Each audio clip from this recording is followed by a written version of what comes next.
argentinos, durante los últimos 100 años previo a que nosotros llegáramos al poder, Argentina atravesó una de las historias de decadencia más escandalosa de la historia de la humanidad. Y eso no se cambia en un solo día. Todavía queda muchísimo por hacer, pero hemos logrado revertir esa tendencia.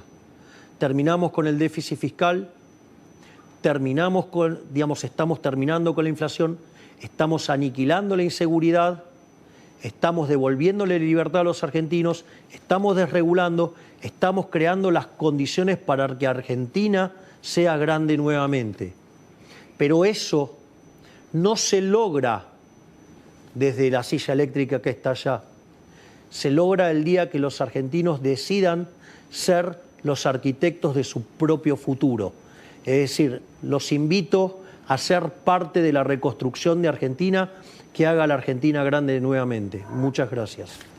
Presidente, gracias por recibirnos en la última entrevista, por lo menos que yo voy a hacer del año, en el último programa en vivo de La Cornisa. Muchísimas gracias. Gracias por permitirme estar en este programa. Bueno, tengo la pretensión de hacerle, conté 60 preguntas. Vamos a ver si llegamos con la respuesta. Trataré de ser lo más eficiente posible. Bueno, algunas son de rigurosa actualidad, otras son incómodas como corresponde. Para entrar a la actualidad, ¿va a vetar el presupuesto si no contiene la derogación de leyes que aumenten el gasto en discapacidad y universidades? ¿O prefiere que la ley salga tal como está y corregir el desequilibrio fiscal, no sé, a lo largo del año, en el tiempo, por áreas? ¿Se entiende la pregunta? A ver, lo primero que tenemos que destacar es que hemos podido sancionar el presupuesto.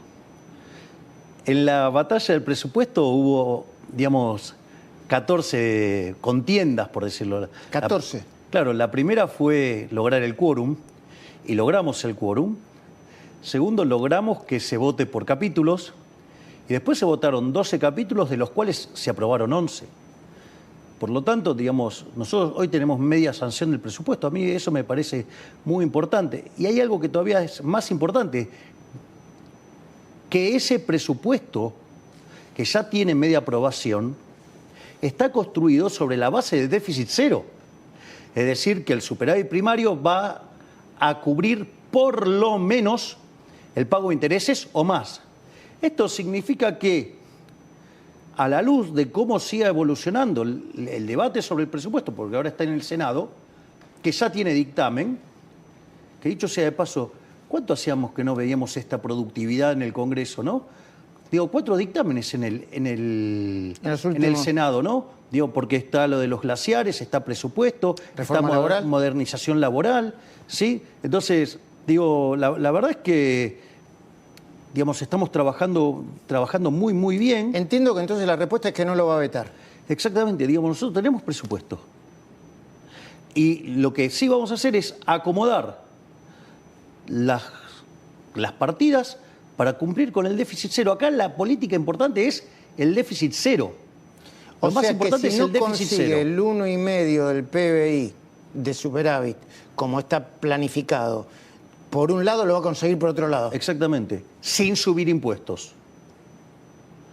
No es trivial la forma en la cual se consigue el superávit fiscal.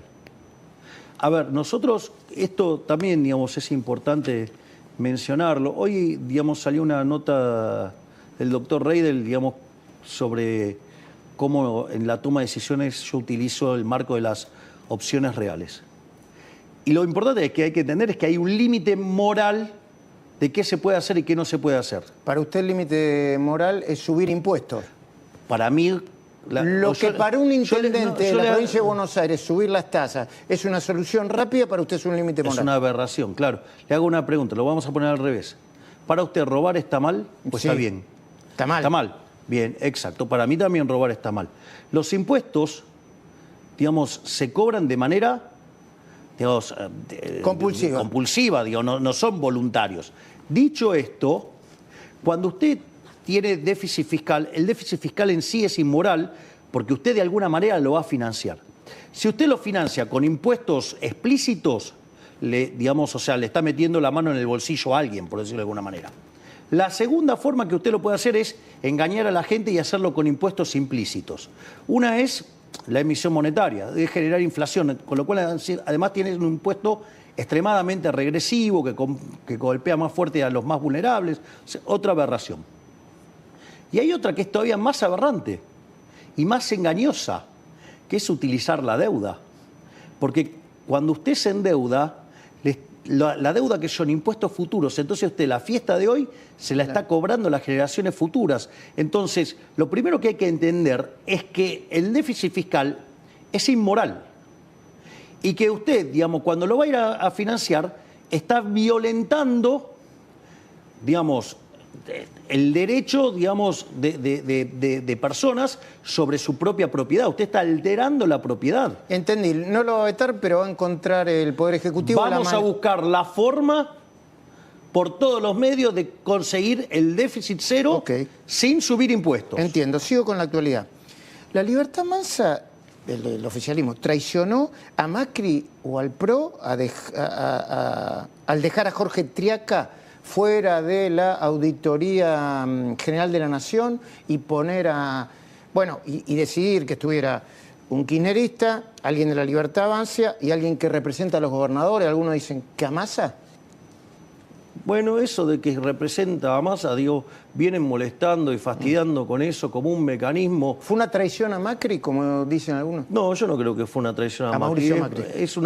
Es parte, digamos, de cómo se maneja la lógica de la política y no tiene que ver, digamos, de vuelta con ningún pacto con Massa porque yo no quiero ser, pero varios de sus colegas vienen mintiendo sistemáticamente, endosándome pactos con, digamos, con Massa, con el kirchnerismo, con Cristina, y sin embargo Cristina terminó presa en este gobierno.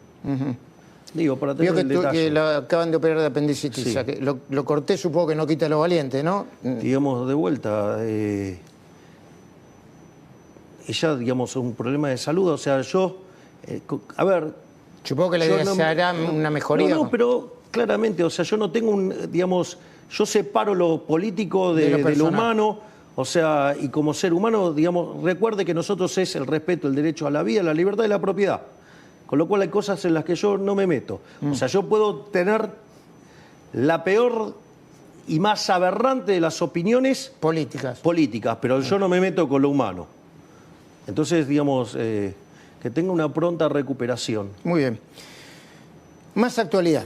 ¿Usted cree que Chiquitapia, Tobillino y su entorno deben ser investigados y eventualmente condenados? ¿O es de los que piensa que si esto sucede nos pueden dejar afuera del Mundial? No, eso, digamos, a ver, si una persona comete un delito, digamos, tiene que pagar, primer punto. Es decir, no importa dónde esté. Acá, digamos, en Argentina, el que las hace las paga. Esa es una regla básica de este gobierno. No importa que sea la asociación que ayudó al seleccionado. A ver, además, de vuelta, FIFA en eso es muy taxativo. Es decir, usted no se puede meter en la cuestión deportiva. Tío, pero no van a amparar gente cometiendo delitos, que es una cosa totalmente distinta. Ahora, para eso está la justicia se tiene que ocupar y si encuentran que han cometido delitos, deberán pagar como cualquier otro argentino. Ahora, usted es el número 1 del Poder Ejecutivo. ¿Convalida las decisiones de organismos del Poder Ejecutivo como la ARCA o como la IGJ de pedirle los balances a Tapia? Bueno, pero digamos, a ver, pero usted, a todo el mundo, digamos, se les exige balance. O sea que, digamos, si hay algún logro, digamos, de los más maravillosos que ha tenido el liberalismo es la igualdad ante la ley. O sea, no pueden pretender estar fuera de la ley. Aparte, digamos, pedido de balance, no es que es algo... Digamos, estamos todos sometidos a eso. ¿Y la denuncia de la ARCA diciendo que no están pagando los impuestos correspondientes? Y bueno, que pero a ver, si ARCA no hiciera eso, estaría incumpliendo los deberes de funcionario público. Es decir, si usted se fija, yo en estos temas he estado, digamos, he dejado como siempre que actúen los organismos, que actúe la justicia. Es decir, yo no interfiero en estas cosas. Está bien. Para más adelante yo tengo una especie de ping-pong con derecho a paso de nombres y apellidos y seguramente, quiero decir, no voy a abandonar el tema porque le voy a preguntar por Tapia, por Tobillino, supongo que usted los conoce. No, no los conozco, pero digo, sé quiénes son, que es otra cosa. Los conoce, los conoce públicamente, digo, por sí. Claro, pero no los conozco. No, sí. Entonces, digo, es una diferencia. No tiene cercanía. Exactamente. Eso. Ok, sí, entiendo. ¿No les parece una anomalía? Yo no sé abogado tampoco, pero se lo pregunto. ¿O raro que el Tribunal de Ética de la AFA esté conformado por jueces, camaristas y fiscales en actividad? De vuelta, yo no me meto en cómo se organiza la AFA. Okay. Y tampoco tengo por qué hacerlo. ¿Por qué nombraron a Andrés Vázquez al frente de la ARCA? Porque es la persona que más sabe de la estructura impositiva en Argentina y tiene claro cómo, digamos, cómo funciona en cada uno de sus puntos. Es decir, ese capital humano es difícil de reemplazar. Ok. ¿No le importa que tenga causas abiertas? Digo, causas abiertas puede tener un montón de personas y más si están metidos en política o algo vinculado a la política. El tema es, digamos, si tiene condena o no. Mientras que tenga causas abiertas, uno no puede estar culpando y sentenciando a la gente antes de que actúe la justicia. Es algo que los argentinos deberían empezar a aprender, en especial los medios. Digo, que sentencian y ejecutan gente, digamos, sabiendo que la política le gusta enchastrar la cancha con la justicia. Ok. Faltan nombrar entre 200 y 300 puestos de jueces, fiscales, secretarios de Estado, federales, entre el 30 y el 40% de los cargos. ¿Por qué no lo hacen, presidente? Bueno, cuando llegue el momento lo voy a hacer. Digamos, estoy resolviendo cosas que son, digamos, un poquito... ¿En el orden de prioridad? Bastante más complejas en el orden de prioridad. Piense que yo me ocupo activamente de 7 de los 9 ministerios y trabajo 16 horas por día. Y no sé lo que es un sábado, un domingo, un feriado. Yo 7 por 24, digamos... Y usted dice que tiene un orden de prioridades y que para su gobierno... Exacto. Entonces, hay momentos en los cuales se toman las decisiones. Me parece que tengo todavía que resolver otras cosas. Bueno, de hecho, en algún momento usted dijo que faltaban 2 miembros para completar la Corte Suprema de Justicia. Intentó que se designen lo que usted propuso y no pudo. ¿Por qué no vuelve con esa...? Porque no es el momento. No es el momento. Digamos, porque además, digamos, tengo que lograr tener los 2 tercios y hoy no están esos 2 tercios. ¿En el Parlamento? Sí, digo, en el Congreso, digamos, básicamente en el Senado, y no están esos números. Y la verdad es que va a hacer tensar la situación de manera innecesaria, y como no estoy dispuesto a darle ningún tipo de concesión al kirchnerismo, digamos, otra vez vamos a entrar en esa discusión y como no estoy dispuesto a darle concesiones al kirchnerismo, vamos a tener de vuelta problemas. Entonces, bueno, veremos y seguiremos adelante, y en algún momento cuando podamos juntar los 2 tercios sin tener que golpearle la puerta al kirchnerismo para que acompañe algo, digamos, lo haremos. Presidente, ¿tiene el Tesoro la plata para pagar el próximo 9 de enero el nuevo vencimiento de deuda de 4.300 millones de dólares? ¿Tiene el dinero? Nosotros vamos a pagar. Digamos, hay distintas alternativas, o sea, ya tenemos gran parte del cash y también tenemos opciones abiertas de financiamiento. Para que más o menos se dé una idea, solo de ofertas de ripo por parte de bancos recibimos 7.000 millones de dólares. Así es que estamos tranquilos. Ok. Esto es economía, así que le voy a pedir paciencia y si no entiendo le repreguntaré. Se supone que la ampliación de las bandas y su corrección al ritmo de la inflación fue decidido, entre otras cosas, para neutralizar la volatilidad. Las bandas están para neutralizar la volatilidad. Ok. Es decir, a ver, Argentina tiene una experiencia... A ver, lo primero que hay que tener en cuenta es que Argentina viene de cerca de 90 años muy traumáticos en su historia monetaria, por decirlo de alguna manera. Eso hace que el mecanismo de formación de expectativas en Argentina no se condigan como debería con la realidad formarse en términos de cómo pensamos los economistas.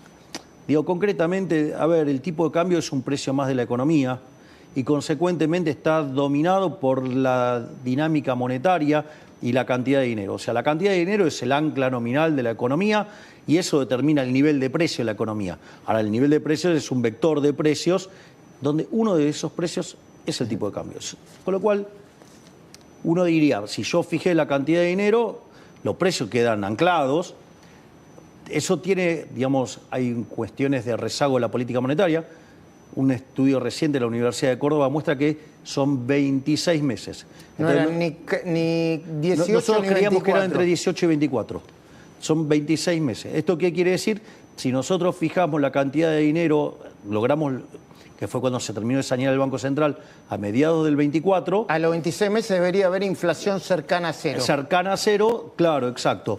Entre junio y agosto del año que viene. Digo, para ponerlo en esos términos. El tipo de cambio es un precio más y debería estar determinado por la lógica de la cantidad de dinero. Sin embargo, digamos, las personas no tienen por qué saber qué es el efecto Hume-Cantillon. Cosa que además le cuento, el 95% de los economistas por lo menos no lo saben. Con lo cual eso también es bastante más grave. Sí. Entonces está la idea esta de, lo habrá escuchado varias veces a varios economistas, del traspaso a precio de la devaluación y eso. La realidad es que tiene que ver con el hecho de que si a usted, no sé, se le cae la demanda de dinero y le van a comprar dólares, primero sube el dólar, después suben el precio de los transables, o sea, de los bienes que se comercializan internacionalmente, después los mayoristas, después los precios al consumidor y después, por último, los salarios. Entonces, ¿qué es lo que pasa? Cuando usted tiene una devaluación, claramente los salarios en dólares se le destruyen y la gente, digamos, se siente, digamos, como expropiada, por decir. Entonces, frente a esa forma, para que eso ocurra, tiene que pasar lo que se llama una convalidación monetaria. Se lo hago con un ejemplo. Suponga que usted tiene el bien A y el bien B. Y por algún motivo la gente ahora no quiere consumir tanto de B, quiere consumir más de A. El precio de A tiene que subir y el precio de B tiene que caer, ¿no? Sí. ¿Qué pasa? Si usted mantiene la cantidad de dinero constante, efectivamente el precio de A va a subir y el precio de B va a caer. Ahora, si usted, en lugar de mantener constante la cantidad de dinero, aumenta la cantidad de dinero, ¿qué pasa? B no sube y A sube más que proporcionalmente de lo que tenía que subir. Bueno, con el tipo de cambio pasa lo mismo. Si usted tiene un shock externo negativo, claramente el tipo de cambio tendría que subir, pero si usted mantiene fija la cantidad de dinero, lo que le va a pasar es que los otros precios tienen que caer y no tienen problema. ¿Qué es lo que pasa? Argentina, digamos, vivió 123 años con déficit fiscal. Digo, se la pasó convalidando monetariamente antes de cualquier cosa. Entonces, ¿qué es lo que ven los argentinos? Que por algún motivo se cae la demanda de dinero y a partir de ahí, digamos, se dispara el tipo de cambio y todos los precios. Entonces, digo, los argentinos... Vamos todos a comprar dólares para exacto, cuando ven problemas en el tipo de cambio se asustan. Y eso es un dato de la realidad. O sea, el problema son que los economistas no entienden que es parte de un efecto, digamos, que se llama Hume-Cantillon, de cómo van pasando los precios. Pero uno no se puede enojar con la gente, porque, ¿saben qué? De los 90 años que llevamos con Banco Central, digamos, durante 80 años esas cosas pasaron. Y la única vez que no pasaron fue los 10 años que había convertibilidad. Con lo cual, si la gente cree que hay alguna relación entre el tipo de cambio y los precios, alguna razón debe tener. Tienen 90 años que los amparan.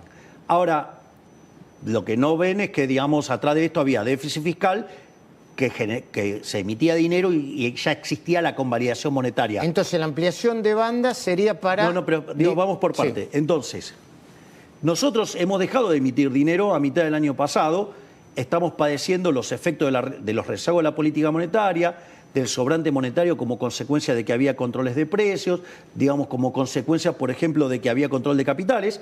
Todo eso hace que a usted, digamos, por más que deje de emitir hoy, le va a tardar, digamos, que termine de limpiar. 26 meses. Exactamente. Por eso, digamos, nosotros creemos que... Junio-agosto. Junio-agosto. La inflación no va a ser cero, sino que puede empezar va a empezar con cero.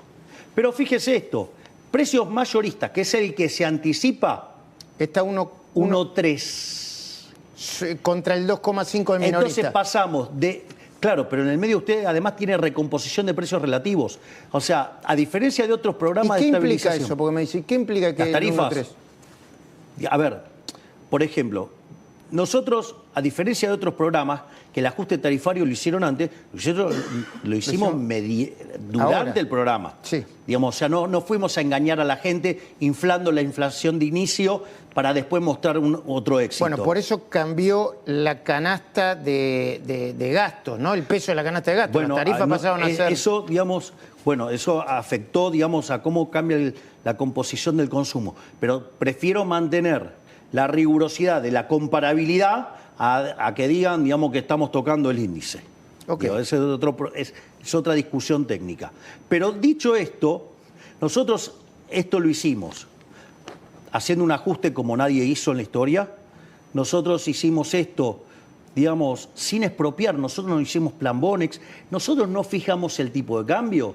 No es que fuimos a un sistema de tipo de cambio fijo. Es decir, y además recompusimos tarifa en el medio. Obviamente eso le genera que el proceso de estabilización sea más difícil, pero digamos es más sano. Nosotros cuando abrimos, ¿por qué entonces pusimos las bandas? Cuando abrimos ampliaron el las CEPA. bandas. El Claro, cepo. ¿por qué pusimos bandas? ¿Por qué? Porque a la luz de la historia argentina, los argentinos, digamos, han enfrentado mucha volatilidad cambiaria que ha tenido una contraparte en precios y ha generado fuertes caídas de riqueza. y Entonces pérdida las de bandas bienestar. le dan más La banda lo que hace es previsibilidad. decir, bueno, puede haber volatilidad, pero no puede ser cualquier cosa. Ok. Ese, digamos, ¿Y ese por qué ampliaron esas bandas? Porque ¿O la básicamente pusieron en línea con la inflación? están alineadas con la inflación. ¿Por qué? Digo, y bueno, pero a ver, además eso significa que usted, digamos, fíjese que si se fuera de inflación cero, se estarían abriendo más. O sea, usted va hacia un esquema donde permite que esto vaya siendo más flexible. Digo, igual lo relevante, digamos, el tipo de cambio está dentro de la banda. Ok. De hecho, pocas veces tocó el techo de la banda. techo de la banda. Y sí, pero hay que tener en cuenta que pasaron algunas cosas, ¿no? Fíjese esto. Nosotros decimos que la inflación es un fenómeno monetario, ya sea o porque usted expande la oferta, o porque cae la demanda, o porque pasan las dos cosas. Eso hace que el poder adquisitivo del dinero caiga y los precios suben. Fíjese, la inflación en mayo había tocado 1,5. ¿Pero qué pasó en mayo? Vino la elección de la Ciudad Autónoma de Buenos Aires, la cual, digamos, ganó Manuel Adorni. Ahora, ¿qué es lo que pasa? En ese momento todo el sistema político entró en alerta y empezaron, digamos, desde el Congreso, ¿sí?, digamos, a torpedear fuertemente todo el tiempo el programa económico.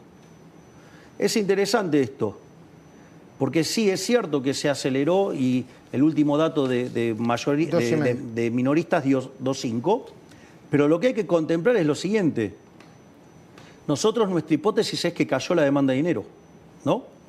Entonces, usted lo tiene que validar. Mire, hay varias formas de validarlo. Primero es, ¿qué pasó con el riesgo país? Y el riesgo país de niveles de 550 puntos, 600 puntos, se fue de vuelta a... Está 560 en este momento. Exactamente. Que es el número más bajo en los desde últimos 7, 8 años. 2018. Sí, por eso, 7 años. Digo, eso es un dato. No, eso es un datazo. Pero, digo, son todos datazos de Argentina, pero por más que no lo quieran ver muchos. Pero esa es una forma de ver que usted salió de los activos argentinos y se transformó en una caída, digamos, de los precios de los activos argentinos y se manifiesta como riesgo país. Esa es una forma de verlo. La otra forma es la formación de activos externos. Digamos, nosotros soportamos una corrida equivalente a 41.000 millones de dólares. ¿Me escuchó? Sí. Desde abril, digamos... Después de la elección de la ciudad. De la Ciudad de Buenos Aires. Sí, abril. Se dolarizó 50% de M2. No existe registro histórico de semejante shock. Y pese a ese semejante shock, muy pocas veces el tipo de cambio tocó la banda. Es decir, quiere decir que el trabajo está bien hecho. Y esto lo que hace es mantener en términos reales la banda. Ok. Digamos, o sea, para que Entiendo. no haya ningún tipo de conflicto. El nuevo esquema cambiario, además, apunta a acumular reservas, porque esa es una imposición del fondo, dicen algunos. A ver, voy a explicar esto también. Nosotros somos el gobierno que más dólares compró en la historia. Nosotros compramos más de 30.000 millones de dólares desde que llegamos al gobierno. Pero usaron muchos de esos dólares Sí. para pagar la deuda. Bueno, Argentina pagó 50.000 millones de dólares.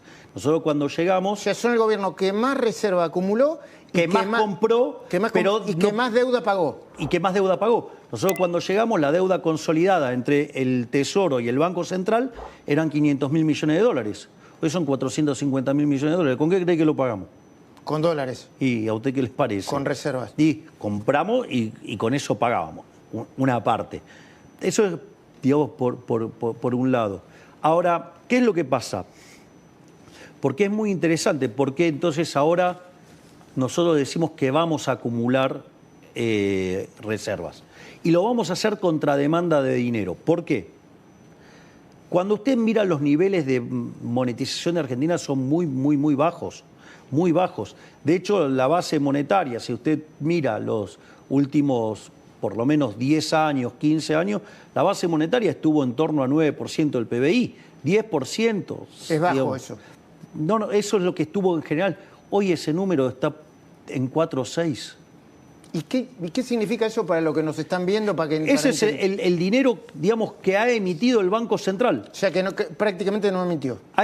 Es que es muy poca la cantidad de dinero en Argentina. Mire, para que se dé una idea del bajo nivel de monetización que tiene la economía argentina. Los pasivos del Banco Central, digamos,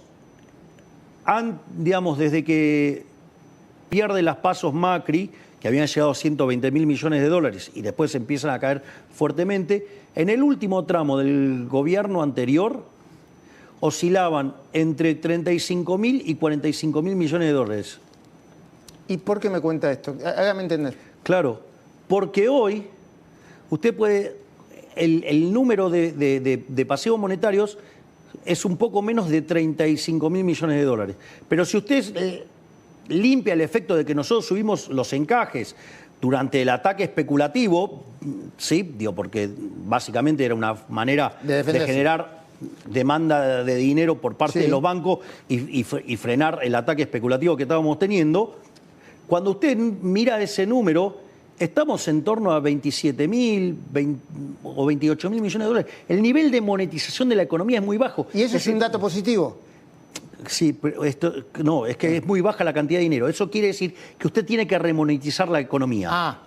Entonces, si la economía, digamos, sigue manteniendo los niveles de monetización actual y crece 5%, vamos a tener que comprar 10.000 millones de dólares para mantener la cantidad de dinero constante en términos de PBI. Va a tener que acumular reservas. Exacto. Okay. O sea, compramos contra demanda de dinero. Entiendo. Es más, entonces, esto es importante. Si nosotros crecemos al 5%, digamos, como se prevé en el presupuesto. ¿Esto es lo que usted cree que va a crecer el 5%?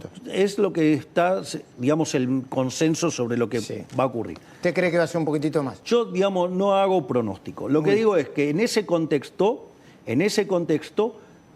si se mantiene la base monetaria en términos de PBI, vamos a tener que comprar 10.000 millones de dólares. Sí. No solo eso, sí, pero este nivel de monetización es escandalosamente bajo.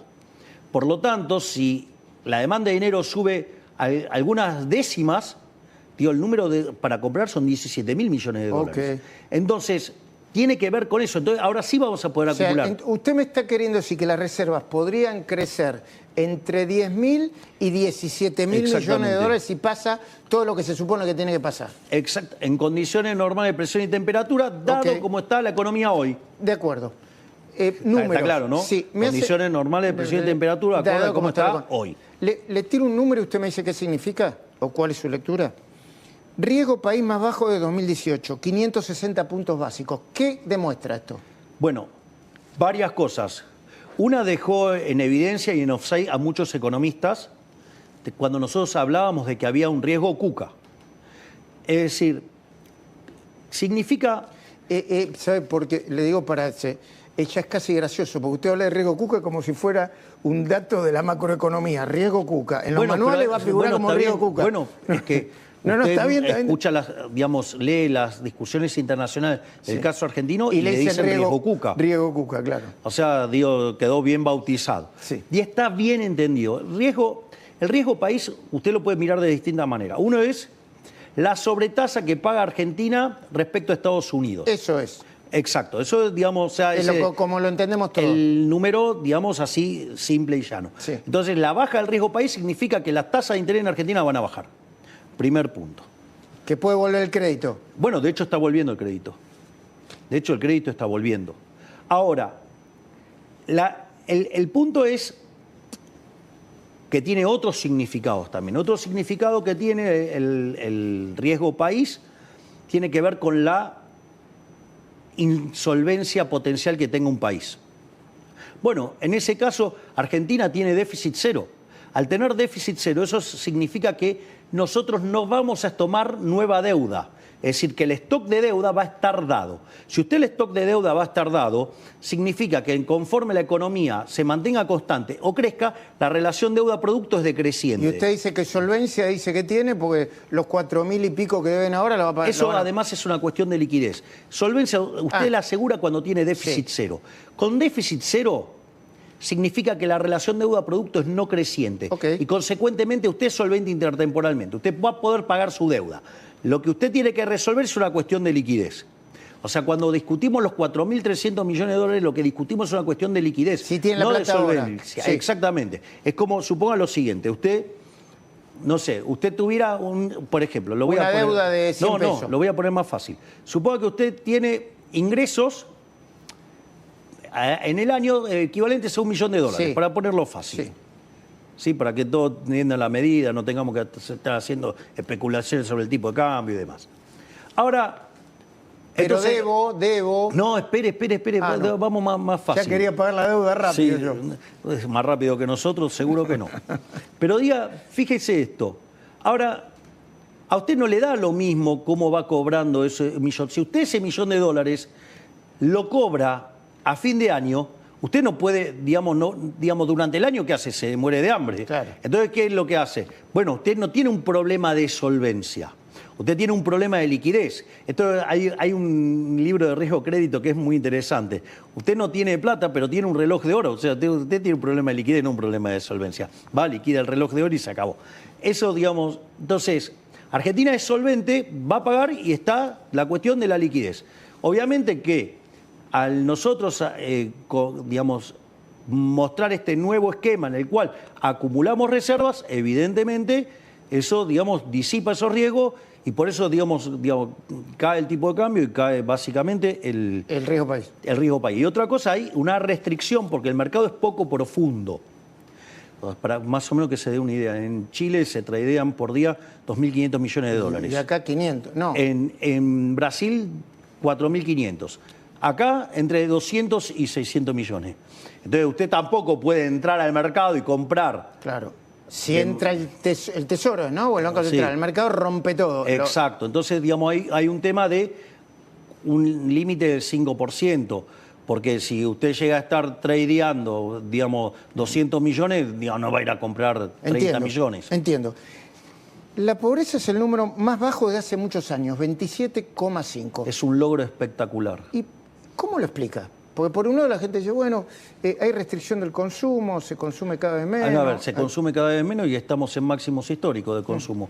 Es el máximo de los últimos 8 años. ¿Usted prefiere decir que está cambiando la matriz del consumo? Está cambiando la forma en la cual consumen las personas. Que hoy se pagan tarifas y lo pagan, se endeudan en algunos casos. No, pero a ver. Y electrodomésticos están un poco más baratos. De vuelta, la forma en la cual se financia, usted es...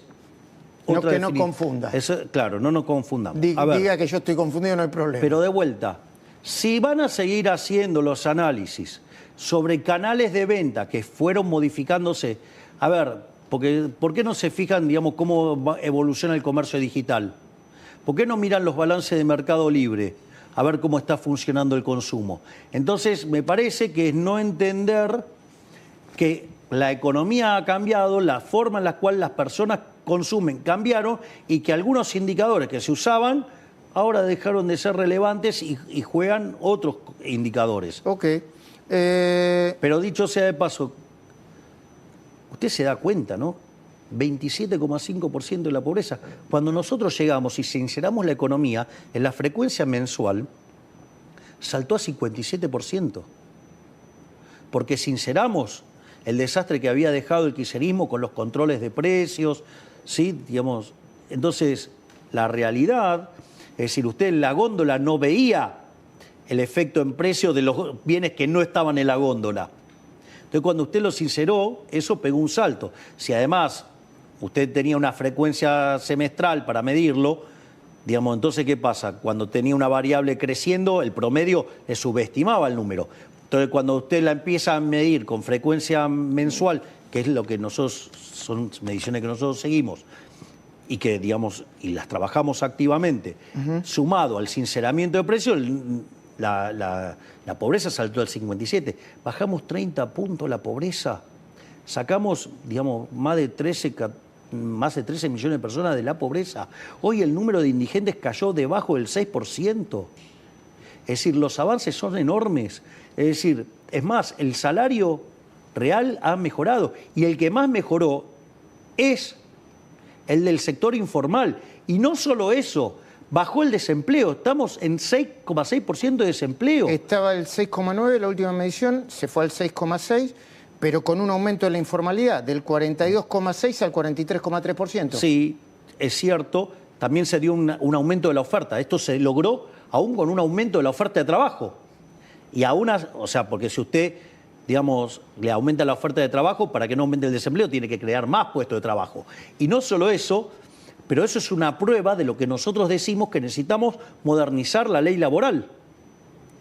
Para incorporar a los trabajadores al mercado formal. Exactamente. Hoy usted tiene la mitad de los trabajadores en el segmento informal, sin ningún derecho. Es decir, la modernización laboral que nosotros proponemos no le quita derechos a nadie, le da derechos. Y además hay incentivos para las empresas para que formalicen a los trabajadores. ¿Y por qué cree que...? Hay además incentivos. ¿Por qué cree que dice que no, que el mercado del trabajo le quita los derechos a los trabajadores, que van a limitar las indemnizaciones, que va a haber horas extra por todos lados?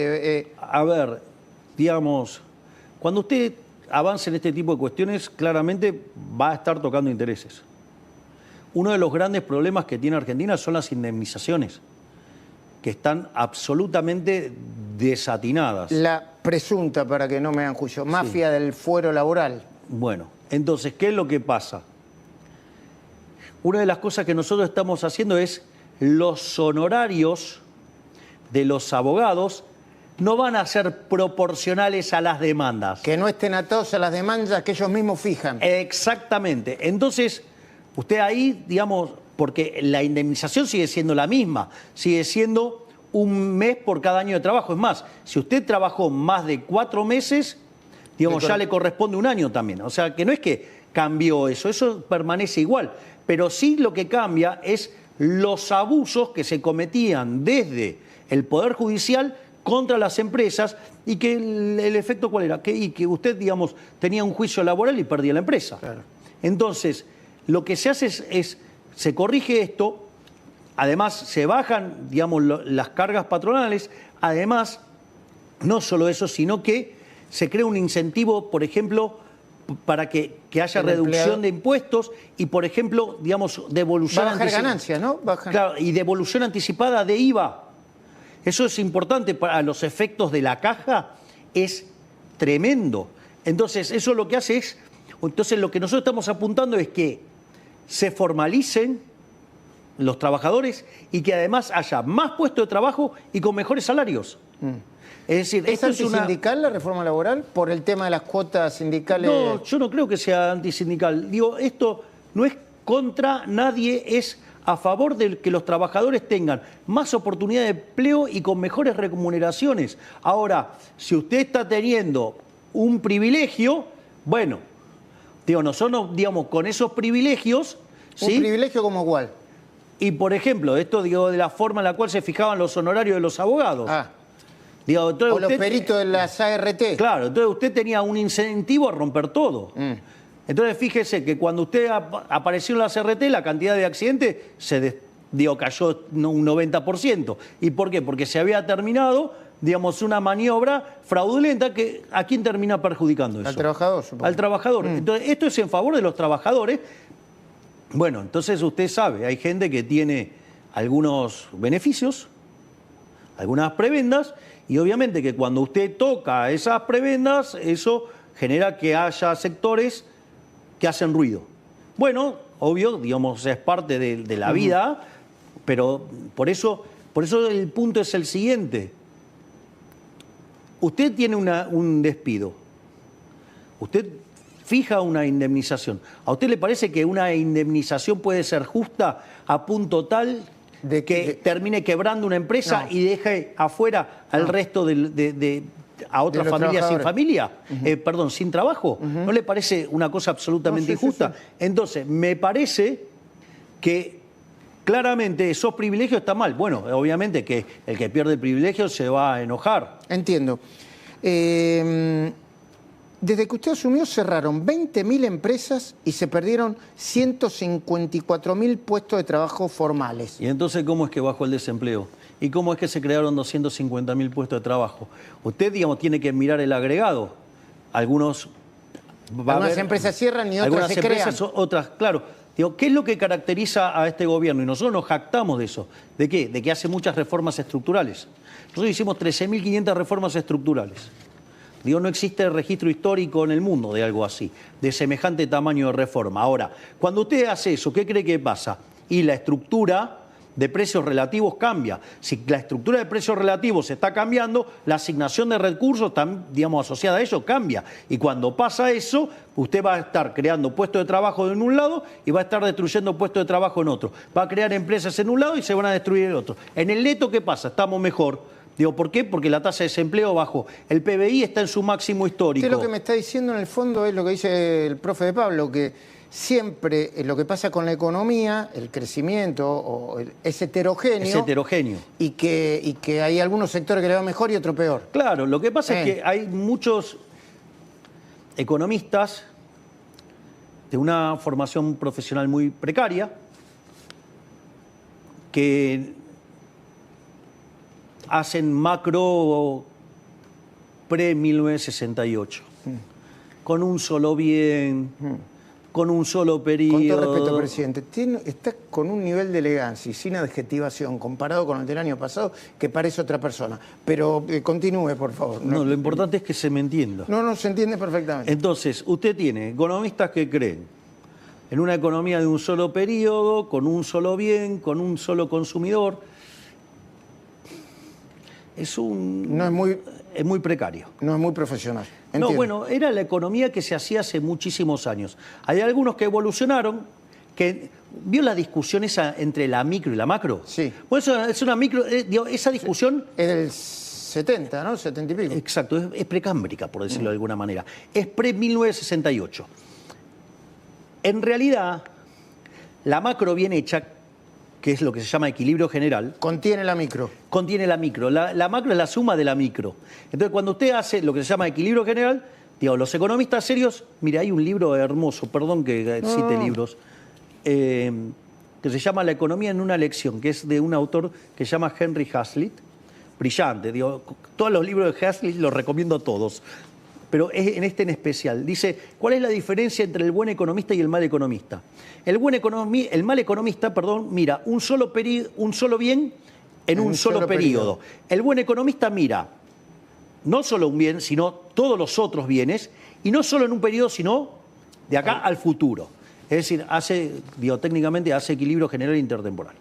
Eso es hacer macro en serio.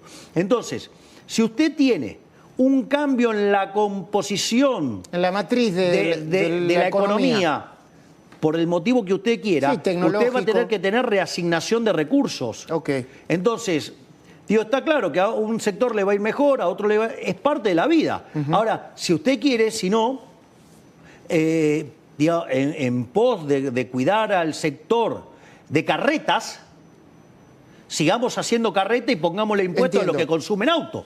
Digo, usted se da cuenta que es un disparate, ¿no? Digamos, o de otra manera. ¿Usted cómo cambian los canales? Las señales. Cuando cambia de canal. En una décima de segundo. ¿Con qué? Con un aparatito que se llama... ¿Control remoto? Sí, sí. Bueno, ¿usted sabe el problema que tuvo el tipo que hacía las perillas esas que cambiaban el canal? ¿Qué? Claro. ¿Y qué hacemos? No, y ahora va a tener problema el control remoto porque pestañeando se va a poder cambiar el... Entonces, imagínense los productores de control remoto. Bueno, es parte de la vida. Es parte de la evolución. Es decir, o de vuelta, ¿con qué nos estamos iluminando ahora? Bueno, hay unos aparatos muy sofisticados acá. Ok, y previo a Edison... la vela era, ¿no? ¿Y podríamos estar haciendo esto con las velas? No. No. Bueno. Digo, ¿me comprende lo que le digo? Hablemos del tiempo y el aprendizaje. Lo dividí la entrevista, siendo que usted me está concediendo muchísimo tiempo y lo agradezco, en algunos ítems. Estoy contento. No, está bien. Estoy contento de tener este tiempo. Bueno, gestión y aprendizaje acelerado, lo titulé yo. Sí. La persona, que es usted, y la reelección, a toda esta sección rápida. ¿Cuál fue el golpe de realidad más duro que se dio en estos 2 años? Puedo tener algunas referencias, a partir de los errores que cometió. Creo que errores, usted mismo los cometió, se los digo con respeto. Lo que usted denomina el aprendizaje acelerado. ¿Le puedo hacer una referencia antes? Sí. A mí me encanta citar siempre la final intercontinental entre el Milan y Boca Juniors. Los que patean, Battaglia, los que patean penales. Cuando Battaglia arreó el penal y Boca ganó la definición, el periodista le dice, ¿qué se siente haber errado un penal? Entonces le dice, ¿vos jugaste alguna vez una final del mundo? No. Bueno, entonces, primero jugó una final del mundo, llegar a los penales, patear, y después me contás. Perfecto. Es decir, ¿sabe qué? Cuando usted hace... Se equivoca. Y los únicos que no le agarran nunca saben quiénes son los que no hacen nada. Entiendo. Imagínense que nosotros, con todo lo que hacemos, las chances de cometer errores es más grande. Bueno, con lo cual es parte de la vida, el error es parte de la vida. Yo le hago un pantallazo de lo que yo creo que fueron sus errores, o del gobierno. Los nombramientos fallidos de la Corte, el caso Libra, los denominados audios españolos, la derrota en septiembre de la provincia de Buenos Aires, la inclusión del capítulo 11 ahora mismo, la interna, los insultos y adjetivos calificativos a diestra y siniestra. Está diciendo que lo corregí. Sí, claro. Bueno, que pero por un momento si vamos por uno, le contesto cada uno. Lo que usted quiera. Libra. A ver, primer punto. Ex ante. No lo hubiera hecho. Ex ante lo hice y estaba convencido de lo que hacía. Es post, no. Se equivocó. Es post. Pero fuerte. A ver, vamos a decirlo de alguna manera. Sí. En Estados Unidos le acaban de liberar todo el embargo a Davis, con lo cual no hubo estafa, no hubo criptoestafa, ninguna de las cosas que dice la política. Y todas las cosas que yo dije son como yo dije. Es decir, porque de vuelta era un mercado muy particular, ¿sí? Donde los que entraban sabían a lo que entraban, ¿sí? Digamos, y tomaron un riesgo. Y tomaron un riesgo acorde a eso. Entonces usted, digamos, toma una decisión y después no se puede, digamos, se tiene que hacer cargo de los costos. No, pero quiero seguir. Entonces no hubo estafa porque la gente entró voluntariamente y además no hubo ningún tipo de estafa. De hecho, en Estados Unidos, digamos, justamente no hay estafa. Entiendo. Y le liberaron los fondos, porque si no le hubieran liberado los fondos. O sea, ahora estamos esperando... Que no lo consideran culpable, por lo menos. Exactamente. Ahora, hay un tema no menor. Bueno, pero de hecho, la SEC también había dicho que no había estafa. Es más, que ni siquiera eran considerados activos por la poca profundidad y por las pocas personas que participaban. Y que además los que entraban sabían muy bien a dónde entraban. No es que ahí, digamos, la gente no sabía... Entonces, lo que quiero decir es, ojo, porque en Estados Unidos esto ya está resuelto. ¿Y qué? Bueno, falta que lo defina la justicia argentina. Entiendo. Lo que pasa es que yo, digamos, yo espero, digamos, que en algún momento la justicia, digamos, argentina se manifieste. ¿Los nombramientos de la Corte que salieron mal? Bueno, es parte, digamos, del proceso. Digamos, yo agarré, digamos, creí que se iba a validar, y no sucedió. Digamos, los nombramientos en función de los méritos de cada uno de los participantes.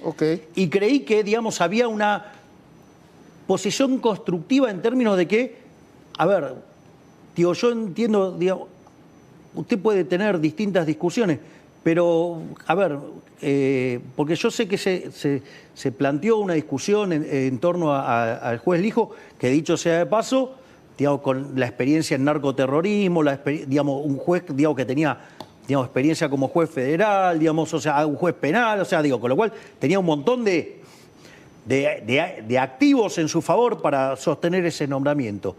Pero también al mismo tiempo usted tenía y como una persona que está, digamos, en una esfera de poder, digo, siempre genera controversia. Digo, entendible. Y por otro lado tenía el caso de García Mansilla, digamos, un académico impecable. Y sin embargo sacó menos votos. O sea, ¿qué quiere decir esto? Yo, digamos, mandé los 2 jueces que yo consideraban que eran los mejores para esos cargos, y sin embargo la política no los quiso acompañar. Entonces, de vuelta, para esto necesito 2 tercios.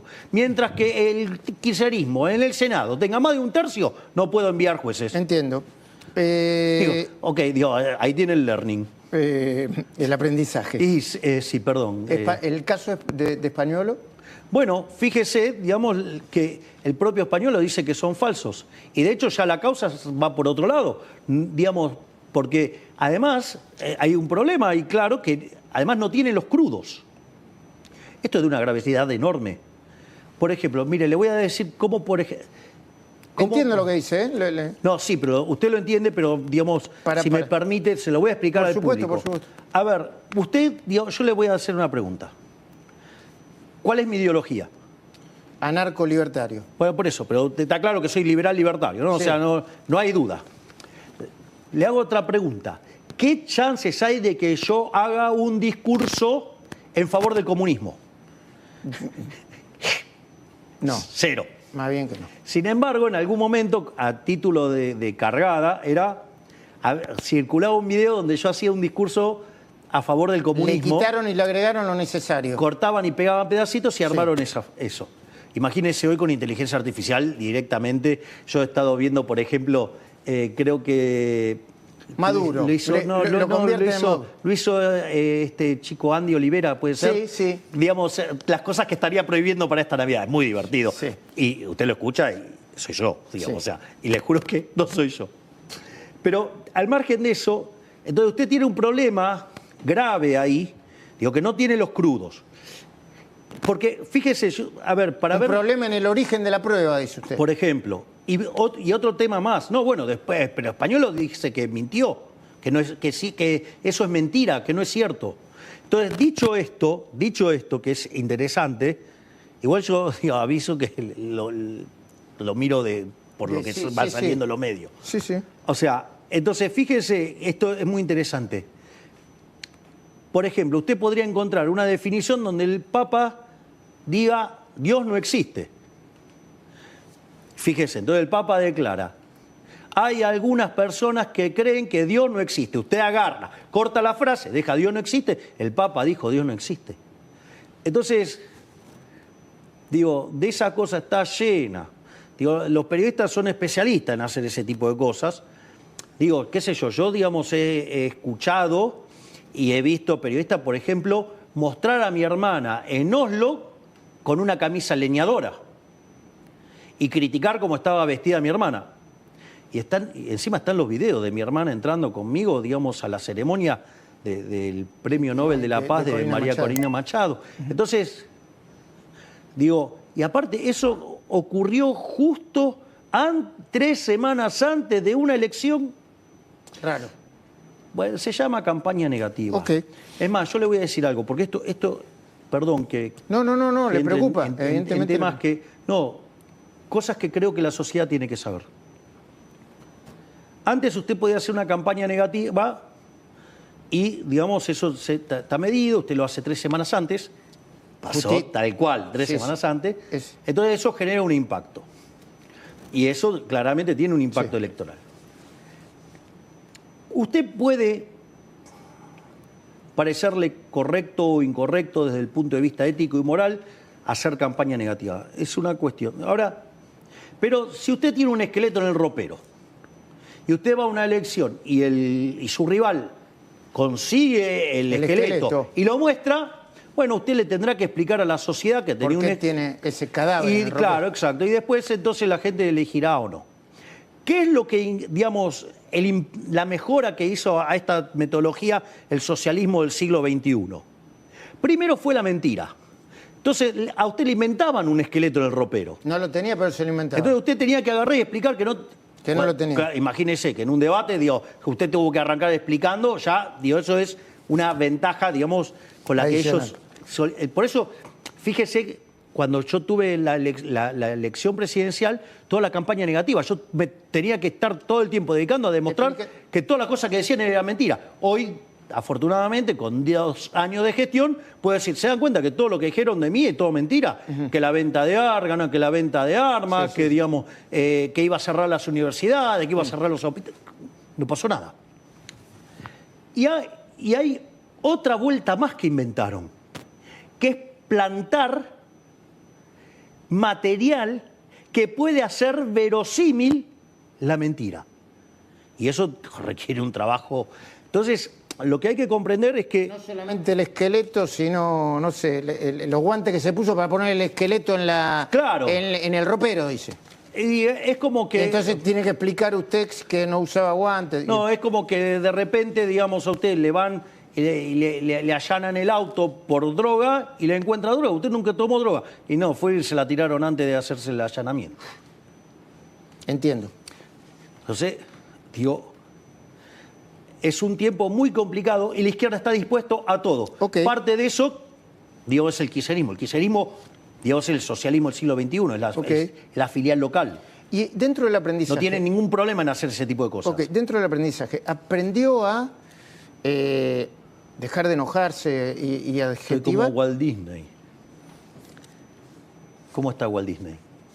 Congelado. Congelado, No se calienta más. Bueno, es un manche. A ver, un día conversando sobre la vida, una persona de su confianza me dijo que usted estaba aprendiendo a poner en caja su ego. Sí. Poner en caja el ego, ¿qué significa esto? ¿Es cierto eso? Sí. Sí, eso yo, digamos, eso lo... Usted está aprendiendo a poner en caja su ego. Eso es un trabajo que yo vengo haciendo desde hace mucho tiempo. Usted tiene que saber que la vida es como una rueda. Usted le puede tocar estar arriba y también le puede tocar abajo. Entonces... Es mortal. Digamos, no se suba arriba del pony porque el día que se cae la va a pasar mal. 1. 2. Lo habrá sentido con la derrota de septiembre eso. Y bueno, yo hice varias correcciones. Fíjese que a partir de ese momento que yo solamente me involucraba en la gestión, pasé a involucrarme activamente en la política.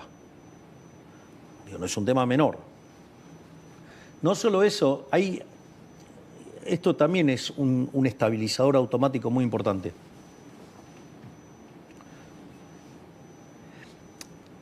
El sistema está construido, la república, básicamente el ejecutivo que es la figura del emperador, pero el emperador se puede volver un tirano. Usted tiene, en el Congreso es la idea de la aristocracia, pero se puede convertir, digamos, en demagogos, ¿no? Digamos. Y el Poder Judicial está para controlar eso. Así funciona la República. Por lo tanto, todo este sistema está armado para que usted, digamos, cuando está en aquel sillón, crea que es Gardel con guitarra eléctrica. Y está todo armado para que usted tenga un tratamiento propio de un emperador. Está armado así. Entonces usted tiene que tener mucho equilibrio emocional. Lo primero que tiene que entender es que, sí, digamos, esa silla está, sí, está prestada.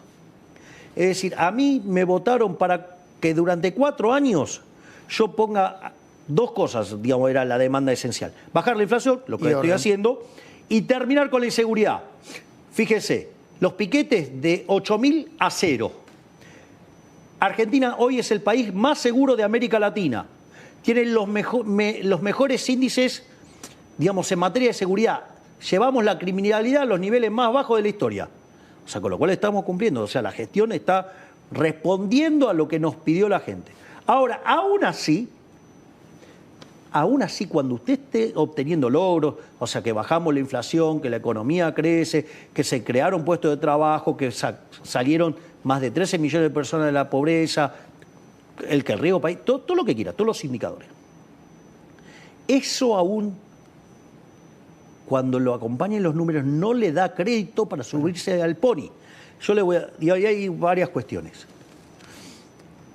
Todo el mundo sabe que yo tengo una profunda admiración por lo que ha sido Moisés. Bueno, Moisés, que es quien lidera la salida del pueblo hebreo, ¿sí?, hacia la tierra prometida, ya habiendo cruzado el Mar Rojo y todo, lo criticaban todo el tiempo.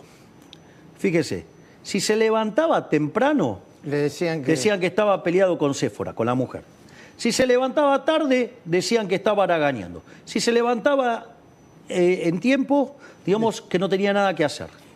Es decir, quiere decir que usted haga lo que haga, lo van a criticar. Y eso lo tiene que asumir.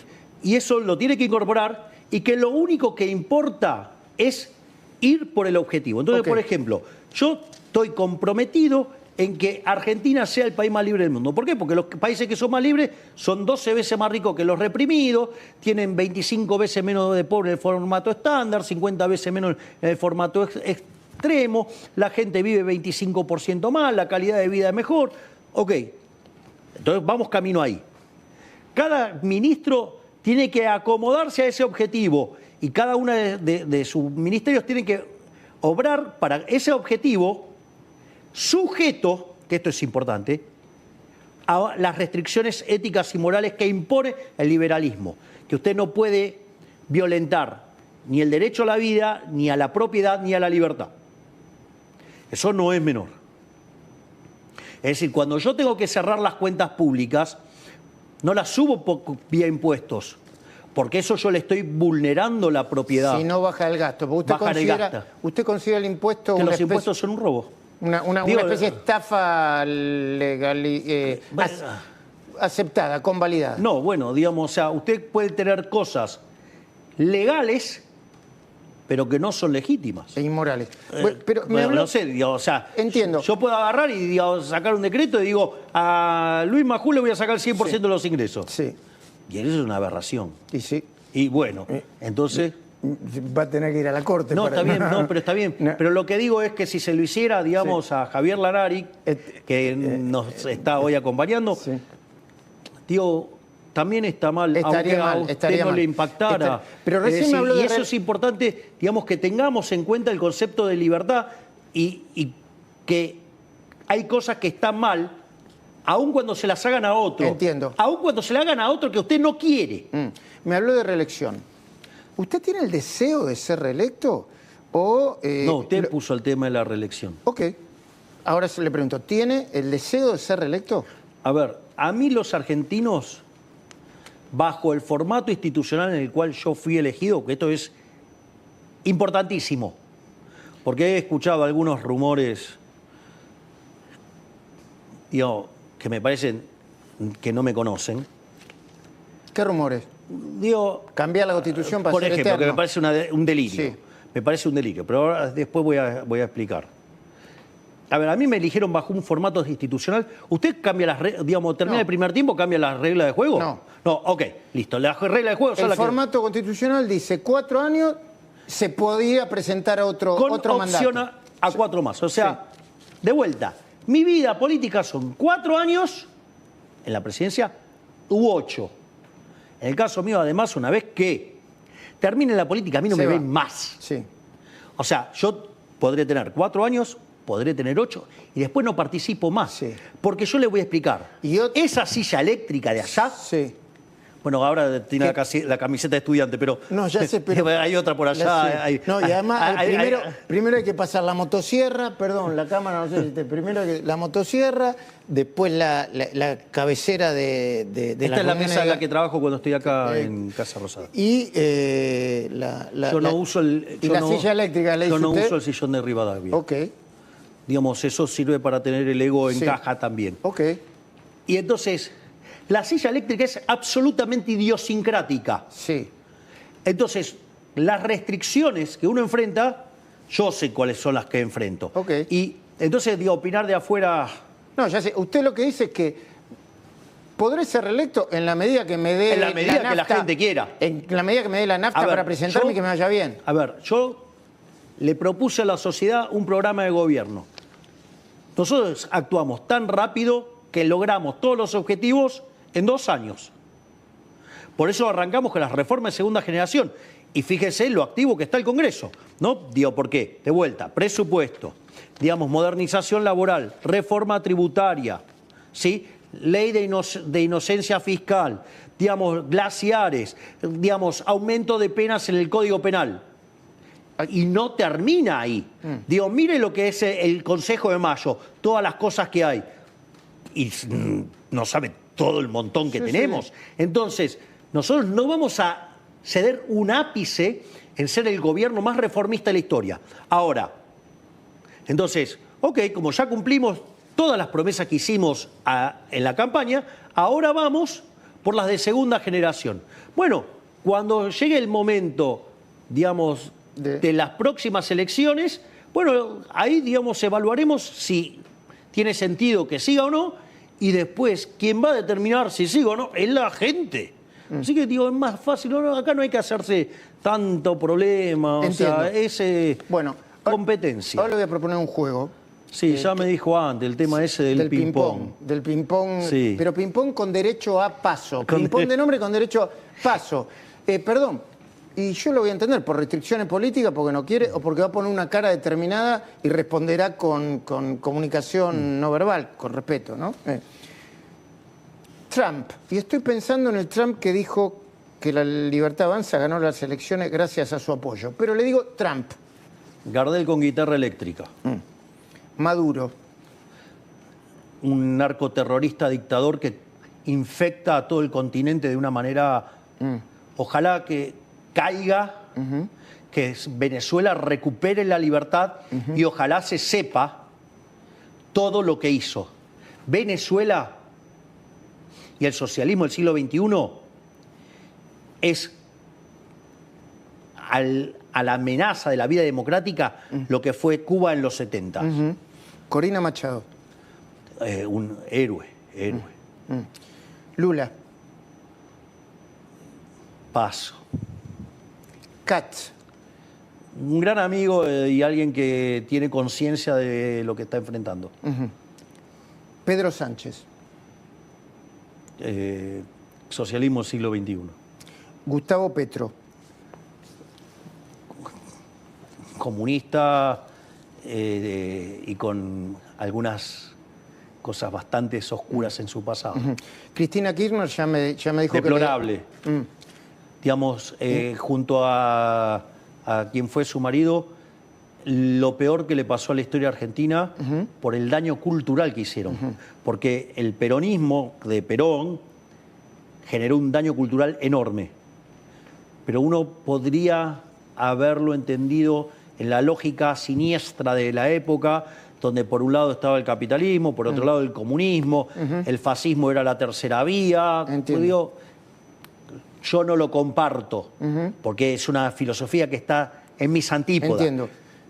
Pero era el clima de época. Ahora, después de haberse probado que eso era aberrante, reintentarlo con las herramientas del siglo XXI es una monstruosidad atroz. A los editores en general les digo que hace un ratito le pregunté sobre Cristina Kirchner y el presidente sobre la salud y me dijo que separa a la persona de... No, bueno, está bien, digamos, o sea, una cosa es lo humano, otra cosa es... Lo recuerdo porque yo conozco, digamos, lo político. Conozco cómo funcionan está bien, los bueno, editores. Está bien, pero yo, a ver, lo voy a poner así, más crudo.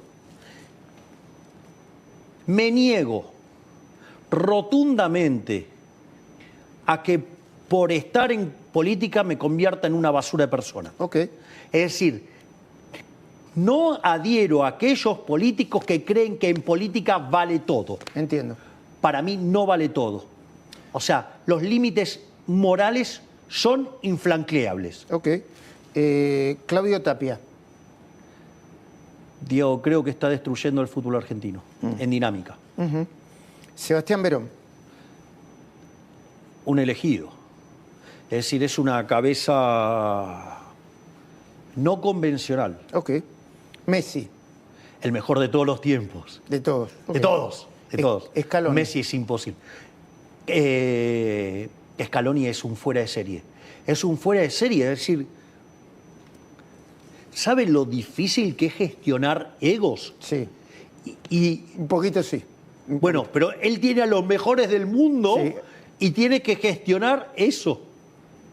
Y le tiene que explicar un programa de cómo enfrentar el juego y que tipos que saben y que entienden Estén dispuestos a escucharlo. estén dispuestos a escucharle Sí. y ordenarse detrás. Entonces, digo, la gestión de egos es muy difícil. Entonces, por eso hay mucho para aprender de los técnicos de fútbol. O sea, qué sé yo, ya sea, digamos, no solo, Sí. digamos, Scaloni, de Guardiola, Bianchi. digamos, de Bianchi. Bueno, le iba a preguntar de- por Bilardo, ya que estamos. Y Bilardo es como... es la máxima expresión de lo que uno entiende como el mérito, es decir, el esfuerzo, el trabajo. Es decir, yo digo, cuando veo los videos, digo, esa foto de Bilardo que está en un cuarto y está lleno de videos, digo, tanto él como Subeldía un adelantado a su tiempo, es decir, el arquitecto de esta lógica de estudiantes, ¿no? Entonces, la admiración que yo tengo por Bilardo es, aparte, el bilardismo es una filosofía de que ganar no es lo más importante, sino lo único que importa. Ok, Sí, pero dentro de las reglas de juego, no fuera. no Ok. fuera de digo. Bueno, estamos llegando al final y yo tengo un montón de... Le pido perdón si no fui eficiente. No. Pero algunas cosas me parece que por valía el- la pena discutirlas. Sí, no, claro que sí. Pero sobre todo por el paso o no de este ping-pong que le voy a hacer. Luis Caputo. El mejor ministro de Economía de toda la historia argentina, 2 veces condecorado como el mejor del mundo. Santiago Caputo. Un cerebro, digamos, una mente muy por encima de lo convencional. Karina Milei. El ser más maravilloso que ha habitado el planeta Tierra. Ok. Manuel Adorni. Un super crack. Sturzenegger. Una persona brillante, con una calidad humana que es difícil de encontrarle adjetivos. Sandra Petovelo. Una gladiadora, si usted se fija, a ver, todos decían que era imposible poner en caja a los gerentes de la pobreza, y ella lo hizo. Digo, a ver, en algún momento alguien va a decir, agarró esto con 57% de pobres y en 2 años bajó 30 puntos la pobreza a 27, ¿no? Sacó a más de 13, 14 millones de argentinos de la pobreza. ¡Ey! Y mire que le han tirado y ella nunca contestó verbalmente, solo contestó con trabajo y gestión. Diego Santilli. Es un fuera de serie. Pero además, no por su cintura y su muñeca política, sino que además me demostró que es un gran ser humano. Un gran ser humano. Ok. No solo por cómo se involucró en la campaña, sino cuando ocurrió la situación en la cual Espert decide dar un paso al costado, la forma en la cual él, la grandeza con la cual tomó el lugar y cómo llevó la campaña adelante. Yo, digamos, no solo que es alguien talentoso y con manejo político, sino que además es un gran ser humano. Y eso, mire que tiene muchas virtudes públicas, pero le puedo asegurar que a mí me sorprendió más que gratamente desde el humano. María Ibarzábal. Es el cerebro. Yo de hecho le digo cerebro. María es a este gobierno lo que era Horacio oliendo para Caballo. Oh. Es decir, es quien construye la arquitectura legal de este gobierno. Ok. para no convertir este ping-pong con la posibilidad del paso en yo un, tengo profunda, en un, no, en yo un le voy a decir programa algo. en Tengo un tenis. profunda admiración por cada uno de mis ministros. Sí. O sea, yo me siento halagado y honrado, no solo por los argentinos por haberme dado esta responsabilidad de guiar los destinos de la patria, sino además por el privilegio de contar con personas tan talentosas que además son excelentes seres humanos. Horacio Marín. Un crack. Lo que está haciendo con YPF es superlativo y los reconocen todos en el sector, y los reconocen internacionalmente. Mauricio Macri, a la luz de no sé cómo está su relación ahora. Digamos, es el que dio el primer paso en favor del cambio. Eso es un montón. Ok. Marcos Galperín. Una superestrella, es alguien que admiro profundamente. Eduardo Naquian. También un elegido. Eduardo Elstein. Otra figura superlativa. Marcelo Midling. Un gran empresario. Y estamos juntos en una causa muy fuerte juntos. Hoy es el presidente del IRJA. Ajá. Del Consejo... Claro que tiene que ver con, digamos, la memoria activa contra el Holocausto. Alejandro Bulgeroni. También otra superestrella de nuestros empresarios. Ya termina el ping-pong con paso incluida. Kicillof.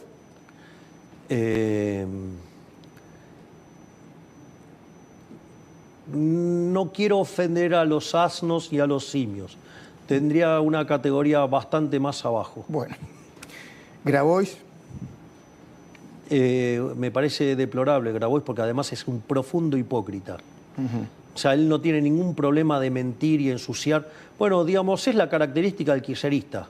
Digamos, están dispuestos a cualquier mentira con tal de tener poder. Ya estamos llegando al final. No personalicemos, o pongámoslo en dos. Los intendentes que suben las tasas municipales. Le pongo el de Lanús porque tuvo un entredicho ahora con el ministro, y al de Pilar porque subió las tasas muy altas. El de Lanús se llama Álvarez. Y el... Digamos, son enemigos de la libertad, son enemigos del progreso. Dos preguntas finales. Le iba a decir, dígame la verdad, pero yo supongo que me dice la verdad siempre, ¿no? Cuando asumió como presidente apenas hace 2 años, ¿se imaginaba que iba a llegar hasta acá, a este momento que estamos ahora? ¿O tenía el fantasma del helicóptero rondándole la cabeza? A ver, yo lo voy a poner en otros términos. Yo tomé un compromiso con los argentinos. Y en función de eso iba a hacer todo lo que estuviera a mi alcance dentro del conjunto de herramientas permitidas dentro de mi filosofía libertaria, y iba a llevar eso adelante, aunque eso implicara que me sacaran de acá con los pies para adelante. O sea que la preocupación del helicóptero no la tenía. No, a mí lo único que ocupa mi tiempo es cómo yo le hago delivery a los argentinos, cómo, digamos, cumplo mis promesas de campaña y cómo, digamos, le estamos llevando los resultados. Fíjese esto, The Economist tenía que elegir la economía del 2025. La Argentina Y quedó entre Argentina y Siria. Se inclinó por Siria por lo político, pero por lo económico ganamos nosotros. O sea, hoy el caso argentino es estudiado en todo el mundo. Entiendo. Entonces,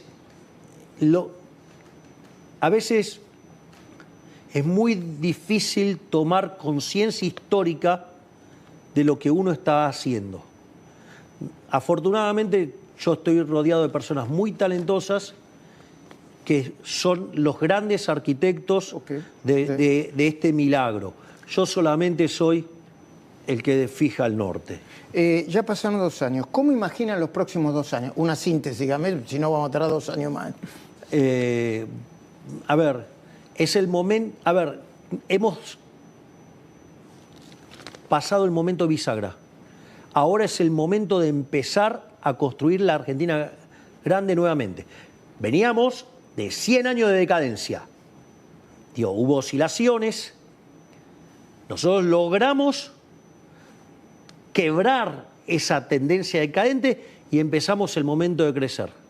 Hoy, digamos, en base a la estabilidad macroeconómica, en base al orden y la seguridad, estamos en condiciones de abrir el proceso de crecimiento, que tiene tres Vectores. motores fundamentales. Uno es el de la desregulación, lo que yo llamo el Ministerio de los Rendimientos Crecientes, es decir, que es la tarea de Sturzenegger, es desregular, desregular, desregular. Fíjese que desregular es devolverle libertad a la gente, es poner a los emprendedores, digamos, a la cabeza de este proceso de creación de riqueza. Capital humano, porque usted, digamos, ese progreso tecnológico tiene que tener las personas que lo puedan llevar adelante. Y después la apertura. Y en eso creo que se ve bien claro. 13.500 desregulaciones, bajar 30 puntos la pobreza, toda una reforma educativa que está en el Consejo de Mayo se ve. Y por otro lado, digamos, abrir la economía. O sea que estamos... Los próximos 2 años van por ahí. Bueno, y por último, si le puedo dar la cámara de frente es esa, ¿no? Si le puedo dar un mensaje a los argentinos, estamos llegando a las fiestas hacia Navidad y fin de año. Argentinos, durante los últimos 100 años previo a que nosotros llegáramos al poder, Argentina atravesó una de las historias de decadencia más escandalosa de la historia de la humanidad. Y eso no se cambia en un solo día. Todavía queda muchísimo por hacer, pero hemos logrado revertir esa tendencia. Terminamos con el déficit fiscal, estamos terminando con la inflación, estamos aniquilando la inseguridad, estamos devolviéndole libertad a los argentinos, estamos desregulando, estamos creando las condiciones para que Argentina sea grande nuevamente. Pero eso no se logra desde la silla eléctrica que está allá. Se logra el día que los argentinos decidan ser los arquitectos de su propio futuro. Es decir, los invito a ser parte de la reconstrucción de Argentina que haga a la Argentina grande nuevamente. Muchas gracias. Presidente, gracias. Gracias, Luis. Y que pase buena fiesta. Lo mismo para usted. Gracias.